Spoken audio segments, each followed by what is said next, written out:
నేనైతే వినాయకుడికి ఉండ్రాలు చేస్తాము. ఒక్కొక్కరు ఒక్కొక్క రకంగా చేస్తారు. మేమైతే ఇలా చేస్తాం. ఫస్ట్ ఆయిల్ వేసేస్తాను.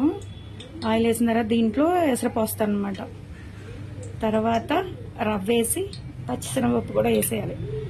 విజిల్స్ ఒక 3 విజిల్స్ రానిస్తే తీసిన తర్వాత బాల్స్ లాగా చేయాలి రౌండ్గా. అవి వినాయకుడికి పెట్టాలి. ఇదిగోండి వాటర్ పోస్తాను. బాగా కాలిపోయింది. మళ్ళీ ఆ పొడి పెట్టుకోవాలి. పని ఉందని అటు వెళ్ళొచ్చాను. ఇలాగా కాగిపోయింది. నా పొయ్యి ఇప్పుడే తుడుచుకున్నాను. అలా అయిపోయింది. ఇంకో గ్లాస్ పోయాలి. ఇప్పుడైతే దీంట్లో పచ్చిశనగపప్పు వేస్తున్నాను.